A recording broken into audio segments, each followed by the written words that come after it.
So, friends, what is the right definition of success?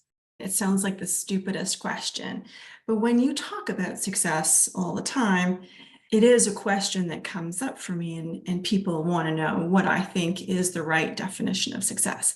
So I will get to that. But before we do that, the reason why it's important to ask this question of what is the right definition is because there is this shared view of what it means to be successful.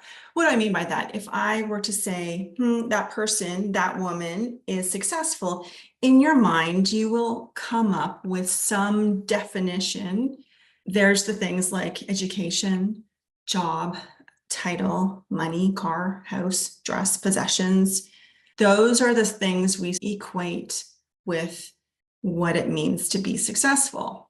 None of those things in and of themselves are problematic in my view. There's also the dictionary versions of success, which are equally, in my view, painful.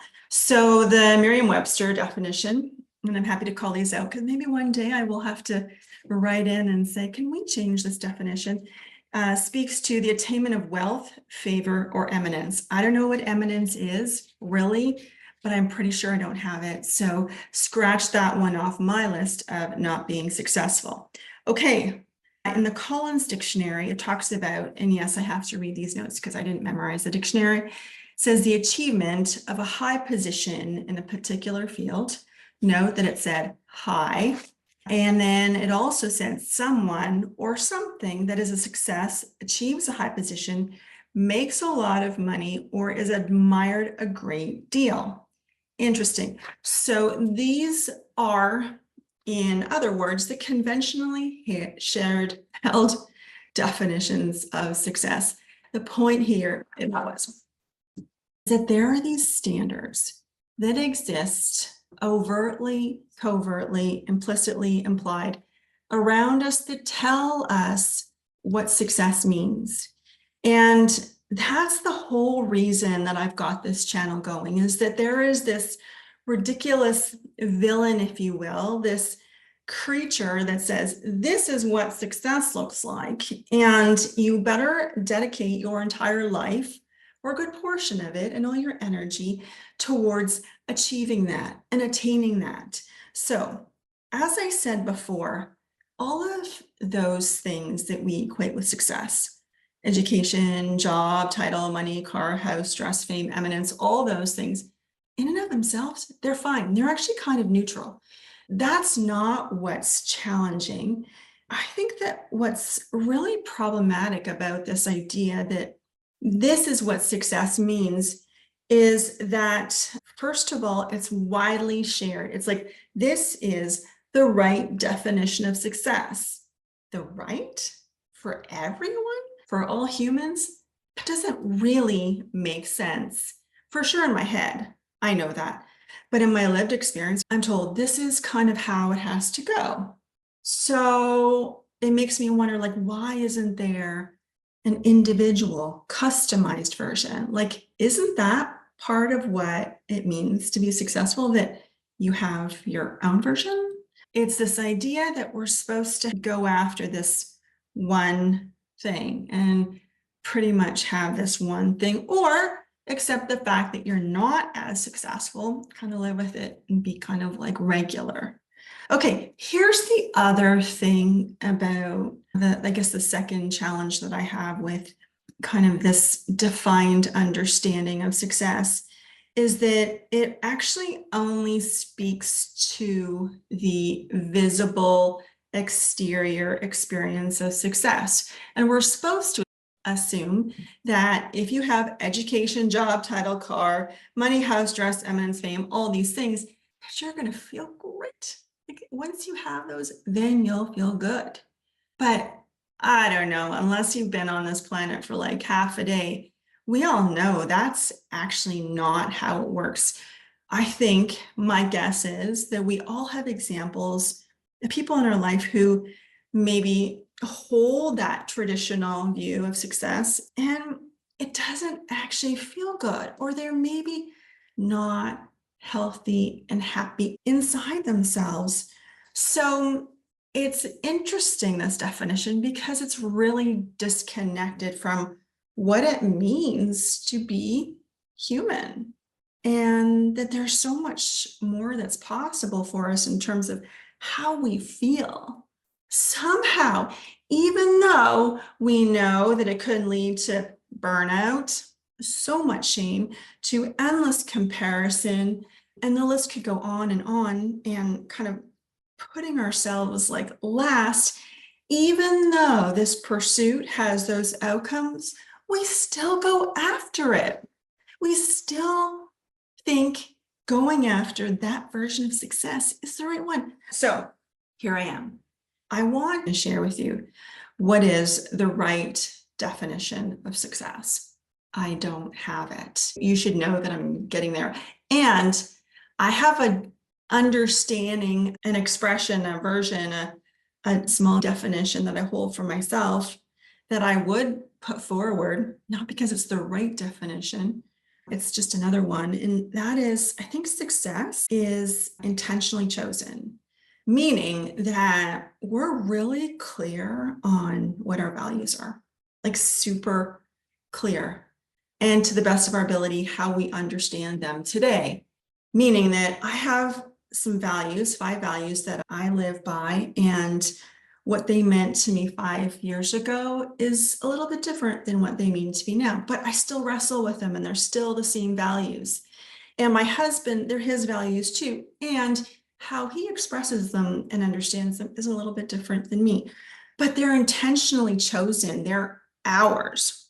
I think that a part of that intentionally choosing values means that you're giving some thought to how you want to live them out in your day-to-day, in your body, in your life, in your community, meaning that they're expressed, they're lived out, and it's not hard work. It's this sense of alignment. That's what I call it. I don't know how alignment feels in your body, but I know what alignment feels like in mine. It's like this, the sense of integrity, the sense of like, okay, I don't have it perfect, but everything's kind of working. And I know that as I live this out, I'll catch it if I don't, and I'll course correct. But it's this sense of I'm true to the values that are mine. Part of this intentionally chosen, expressed version of success means that's mine. It might be influenced by social media, by my family, by my friends, by the work and the job I've had, the beliefs and faith and all things.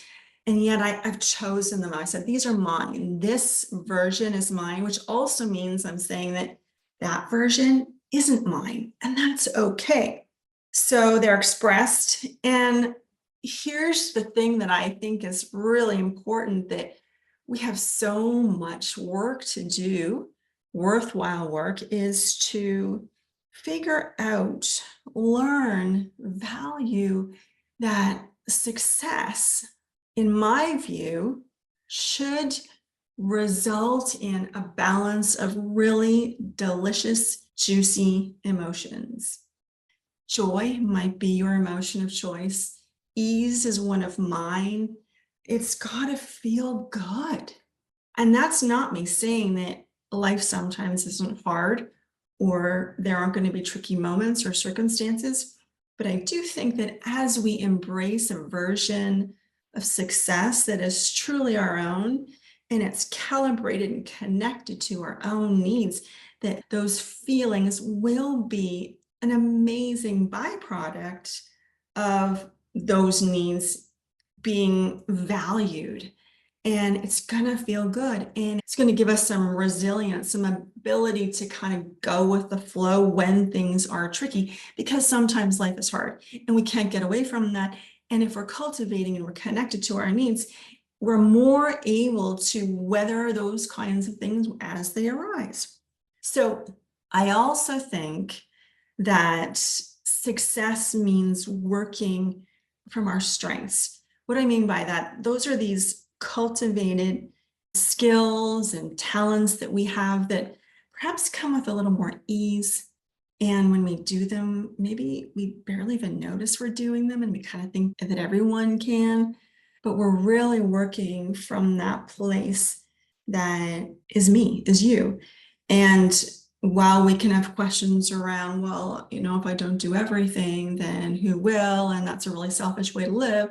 Well, I think that's actually part of what we'll have to practice is as I live into my strengths and develop into my own zone of genius and joy, that means that I will have to start figuring out what does it mean to work and connect and live with and be in community with people who are also in their own zones of genius and joy. So all of this on behalf of stepping away from a version of success that it's flat, it's so empty. And I know we can evolve this definition. We can take the best parts of it and make it something new, something that is more connected to who we are, allows us to thrive and feel great and allow us to contribute from a place that feels like home. And while this might feel Pollyanna, it is not lost on me that to make this kind of shift, there's the work that I need to do today to show up with all the noise in my head about saying what it said about what I was saying, and to practice that and to find more ease in my own imperfections and my own falling short of the almighty standard of success. There's also a kind of a collective efforting we need to do to start working this way together so we can find new language and we can learn new ways of depending on one another so that it's not all about me trying to do everything for everyone all the time and never for myself. Maybe mostly, if you can take one thing apart from this, or maybe two, is first of all, can you share, would you be willing to share or talk about with someone about what is your version? What's your special, sweet, perfect definition of success? And can we start to let go of the fact that comparison, what she is wearing on her Instagram feed, how she looks, how she is, how anyone is, can we let go of some of that comparison or the self-judgment we have because I'm not as good as her and she's not as, can we let go of that? Can we let go of shame? Shame is really what tells us we're falling short of success, of that almighty standard. You're not falling short. No one's falling short.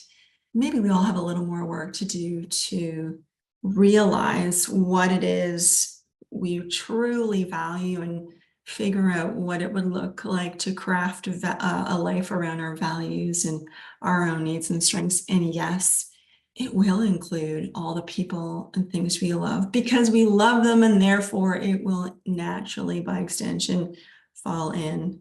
Let go of this idea that burnout is cool or okay or allowable or permissible. The stats, the information that we have now around burnout, it's terrible. The impact of this villain of this is how success is, it's taken a toll on all of us. So thank you for tuning in to this idea of what is this right definition of success, and there isn't. Let me know if you're interested in hearing more about how else success could be. So, taking all of that exterior awesomeness and really aligning it and calibrating it and connecting it to the inside and all of who we are so that we can feel aligned, alive, and accomplished from a place of strength and ease. So, oh, hi, you know what? I'm supposed to introduce myself. I'm supposed to say, hey, I'm Susan, and I'm a recovering success chaser, and I'm here to success and say enough is enough of this singular definition. And hey, what would happen if you define success for yourselves?